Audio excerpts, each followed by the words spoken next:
Kahit may mga nadisgrasya na at namatay na noon, may mga pasaway na rider pa rin sa Marilaki Highway sa Rizal. Isa sa mga nasita, ang 15 anyos na wala nang ang helmet, nakipaghabulan pa hanggang Antipolo. Nakatutok si June Veneracion. Aakalain mong eksena sa pelikula ang pagtugis na ito ng pulisya sa isang rider sa bahagi ng Marilaki Highway sa Baras, Rizal.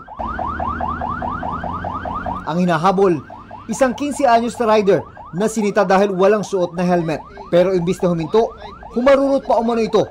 Kaya mula Baras ay umabot ang habulan sa Antipolo bago siya nahuli. Wala siyang dalang helmet. 3 motor po yun. Actually, yung etong minor, sinabihan siya nung kasama niya na takbo.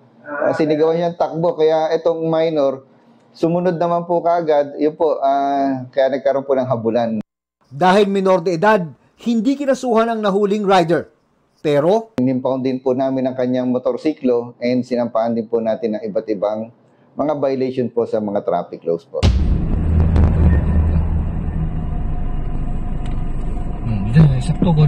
Sa Marilaki pa rin, nahuli ang isa namang rider na tila nag-e-exhibition sa gitna ng kalsada.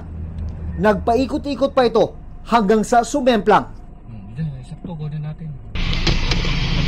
Brad, sakit lang! Sinita na, pero di rin nagpatinag ang rider na sumakay at pinatakbo ang motor. Hey! Nahuli rin kalaunan ng 19 anyos sa rider. Patong-patong po ang aming pinataw sa kanya. Katulad po ng failure to carry o RCR po, reckless driving, defective, improper, unauthorized accessories po, driving an unregistered motorcycle, and unauthorized motorcycle modification po. Nakulong ang rider na kalaunan ay nakapagpiyansa rin habang na-impound ang kanyang motor.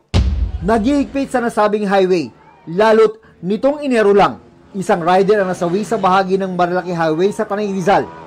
Dahil din sa exhibition na kung tawagin ay Superman Technique. Muling paalala ng pulisya, ang Marilaki ay para sa lahat po. Hindi po ito racetrack. Sa mga kamote riders, hindi po kayo open dito sa Marilaki. Makisama kayo. Kung magra-ride kayo, mag-ride lang. Wala pong karera or mga exhibition. Para sa GMA Integrated News, June Veneracion, nakatutok 24 oras.